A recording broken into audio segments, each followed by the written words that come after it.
E não tem como só aprovar uma lei, acabar com o cartório, fazer um cartório digital? Aquele dali, até tem, sabe? No mundo não existe mais isso. Mas pensa no poder de um povo desse. É poder grande. Imagino. E como que eles exercem esse poder? Eles têm políticos comprados? Tipo, eles doam para campanhas de muita gente? Do ponto de vista que você tá, você pode falar de comprado. Do ponto de vista de onde eu tô, nem sempre é tão tosco. Entendi. Nem sempre. Muitas vezes é pura e simplesmente assim mesmo. Mas muitas vezes não é isso. Não é o financiamento de campanha. Mas assim, imagina, quando eu comecei na política, 1982, eu tinha 25 anos, as pessoas pobres, miseráveis do interior de onde eu venho, né, eu nasci em Pindamonhangaba, no interior de São Paulo, e fui criado em Sobral, no interior do Ceará. As pessoas pediam para a gente pagar certidão de nascimento, que é um ato cartorário, que evidentemente não pode ser pago, tem que ser gratuito, porque eu não preciso apresentar o meu filho para ninguém, para o Estado, eu não preciso apresentar meu filho para o Estado. O Estado é que me mandou apresentar o filho, senão ele não pode tirar a carteira de identidade, não pode tirar o título de eleitor, não pode fazer um concurso. Então, o Estado que honre isso, não vai me exigir. E aí foi mudando. Mas casamento é pago. É pago, você paga no cartório. E aí o cara, sabe, tá bom, eu faço um desconto, no interiorzão do Brasil, eu faço um desconto para esse político aqui, o cara que foi apresentado, percebe? Entendeu? Então é um pouco mais complexo, é um Brasil antigo que tem embaixo desse Brasil jovem, moderno, antenado no mundo, com as melhores práticas, mas é um eterno conflito. E tem um problema, esse Brasil de baixo sabe fazer política, esse Brasil de cima está desprezando a política. É verdade. E a política é que resolve a parada, compreende? Sim, no fato eles são os detentores do monopólio da força, né? O Estado, no caso. Sim. O que a gente tem que fazer é mudar. Quem não quer que mude, sabe que a gente quer mudar. E quem teoricamente seria beneficiado da mudança, nesse momento está descrente da mudança, descrente da linguagem da mudança, descrente da ferramenta da mudança. E se bastando na crítica, na denúncia. Por isso que eu digo aqui que pela primeira vez na minha longa vida pública, eu acho que o Brasil está ameaçado de ser uma ex-nação. Sabe, o que é uma nação não é um acampamento. Todo mundo aqui, morando aqui num lugar, falando a mesma língua e cada um se vira por si. Não é isso uma nação. Uma nação é um sentido de vivência comum, né? A gente está pegando junto para produzir um determinado destino generoso, que todos possam partilhar deles, etc. E por isso vale a pena. Eu gostaria de sentir isso, mas eu confesso que eu tô na... Você tem toda a razão. O sentimento hoje de pertencimento... que a gente sente que a gente tá... que o Estado é uma relação parasital com o cidadão, tá ligado? Não parece que o Estado tá pra me ajudar, parece que ele tá pra me fuder a todo momento. Tipo, quando eu era jovem, meus pais pagaram escola pública, pagaram escola particular, sempre hospitais particulares. Tipo, o Estado nunca me ajudou em nada, entendeu? E aí agora, que depois, por um milagre, eu comecei a ganhar dinheiro, eu tenho que, pegar grande parte da minha grana e dar pra um cara que nunca me ajudou, tá ligado? Isso é devastador, você tem absoluta razão. E assim, o diagnóstico é esse. E aqui no Brasil tem um problema adicional, é que quem normalmente reflete sobre isso, criticamente, e idealiza soluções, ainda que sofra muito, historicamente, é a esquerda. Não porque a esquerda tem uma valoração, como eu acho, pela mera ética de ser solidário. Né? Eu me incomodo de ser feliz se o meu comunitário está numa situação de... Está aí, agora parceiro, eu não aguento ver. Sabe, um frio desse. Lá em Fortaleza é 28 graus o ano inteiro. Mas, você andar em São Paulo, o lugar mais rico da América Latina, e ver essas milhares de pessoas com frio, dormindo nessa noite aqui embaixo de viaduta. Então, é um sentido ético superior. Não pode ser bobo, não pode ser calhorda, muito menos demagógico. Mas qual é a percepção? É essa, Monark. A sensação da classe média brasileira é que ela paga dobrado para viver e que o Estado é um inimigo. Sim. E aí a notícia de uma esquerda conservadora que teve oportunidades por anos a fio e fracassou em mexer nesse sistema, deixou o Brasil nesse curto-circuito.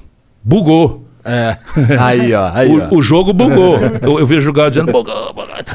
Então, o jogo bugou. Ó. Chegou no limite. E agora fazemos o quê?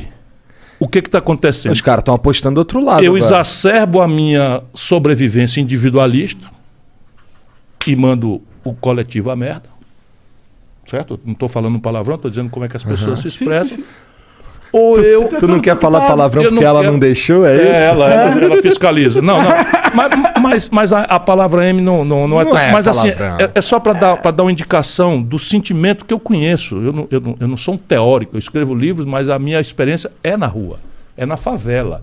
Percebe? Eu ganhei o Prêmio Mundial de Combate à Mortalidade Infantil por uma política que nós fizemos no Ceará. Começou com o meu antecessor, Tasso Gereissati, que foi muita gente pegando junto. Isso, ninguém faz nada sério sozinho. Mas quem foi receber em nome do povo do Ceará foi eu, no plenário das Nações Unidas. Da hora, né? Porra. Ali, eu tô com essa foto, assim, só eu tenho esse título e tal. Morre, né? Se morda de inveja. Maneira. Enfim, qual que é o nome do título mesmo? O prêmio chama Maurice Pathé. Maurice Pathé.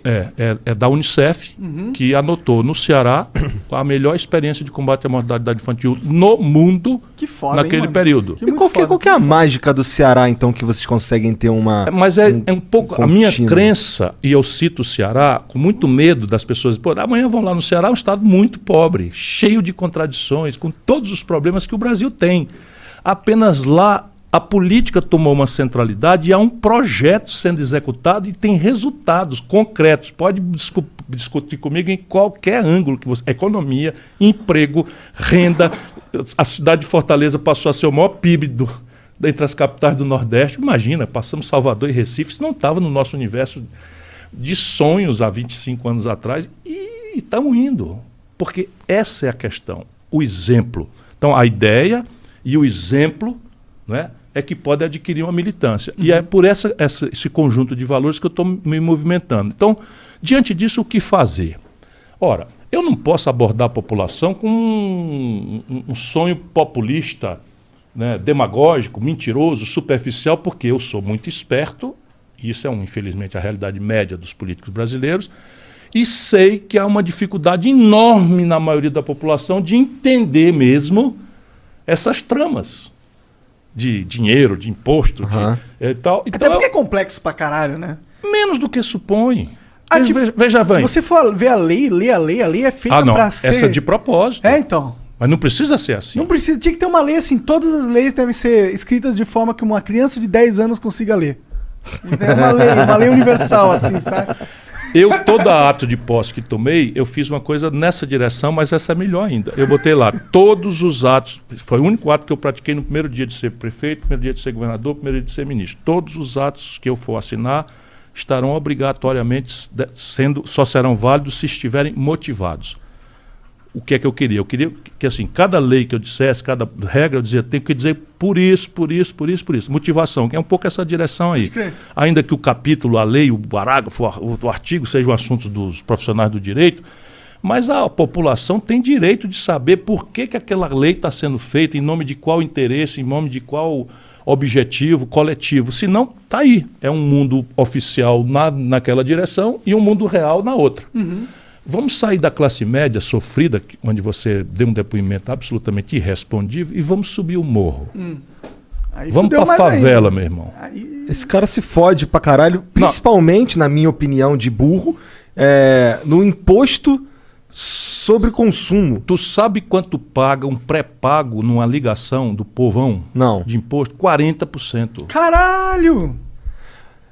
Tá todo mundo, acho que todos os políticos conseguem concordar que o imposto sobre o consumo é o que fode o pobre. Todos os políticos? Só eu denuncio isso. Pô, mas é que não é óbvio? Mas é óbvio, e tem as boas práticas internacionais. O imposto sobre o consumo, ele tem um defeito mortal, que é o seguinte: eu ganho 1 milhão e pago 25% vamos dizer... Imposto de renda? Na comida. Na comida. Ah, tá. Na comida, no restaurante. O cara ganha 1.000 e também o cara ganha 1.000 e paga 25. Isso é de uma perversidade absoluta. Sim. Então a tributação moderna, e aí, de novo, dá para explicar. Em vez de mas por que os políticos preferem? Por quê? Porque, de novo, aposta na ignorância das pessoas. Então, quem é que sabia, quando eu acabei de falar aqui, que você não pré-pago, quando faz a ligação, 40% em número redondo? Eu não sabia. Ninguém sabe. E eu uso pré-pago, vou parar. Não, mas se for pro pós-pago é a mesma coisa. É a mesma coisa, pô. Mas tu chegou em casa, tá cansado, tal, vai ligar o videogame, vai ligar a televisão, lá toma quase 40% de imposto na energia. A energia é absurda no Brasil, né? Tudo tributação indireta do consumo. Aí tu vai botar gasolina no teu carro, tributação do consumo. Aí quando tu vai pro imposto de renda ou o imposto sobre lucros e dividendos, então veja lá, tudo bem, uma empresa é um organismo muito importante para a comunidade. Nós precisamos aprender isso e dar valor a isso. Então uma empresa, no mundo inteiro, não tem esse nepotismo capitalista. A empresa é quase um pertencimento coletivo, não é socialismo, mas assim, o mundo inteiro protege as suas empresas. Os americanos, na fraude de 2008, mandaram um bocado de gente para a cadeia e salvaram as empresas. Só no Brasil destruíram as empresas todas a pretexto de que os caras que estavam lá cometeram corrupção. E aí mataram Quem comete corrupção é pessoa jurídica, pessoa física. Pessoa jurídica não comete corrupção. Sim. Mas é que também ficou a mão, as empresas tiraram na mão das pessoas, né? Isso, e que é o pior, né? Que é o pior, porque é a impunidade e destruir as empresas. Mas veja, no mundo inteiro, e você tem os padrões, o meu livro oferece isso, para a gente apostar na inteligência do povo. Vamos lá, OCDE, o que é a OCDE? É uma comunidade dos países mais ricos, mais civilizados, mais organizados, e eles começaram a tentar estabelecer uma espécie de padrão do bom moço internacional. Vamos conversar assim no mais simples. Então, como é que é a OCDE? Então, na média da OCDE, o imposto sobre consumo é 20%, 22%. No Brasil é 37%.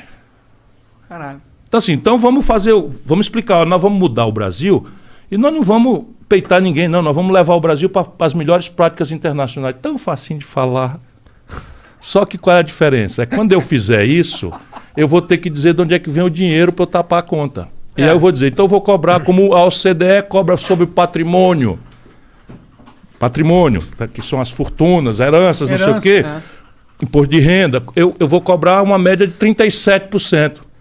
Os ricos brasileiros pagam 6%. 6% é foda. Aí né? é difícil brigar com Aí eles ficam sabendo. Opa, você tem um cabo aí dizendo que vai cobrar, passar de 6% para 35%. Eu já fiz. Quando fui ministro da Fazenda do Itamar, eu cobrei 35% e diminuí o imposto de renda da classe média. Hoje o camarada no Brasil ganha R$ 2.050, porque a tabela do imposto de renda também não está sendo atualizada corretamente, paga 15% de imposto.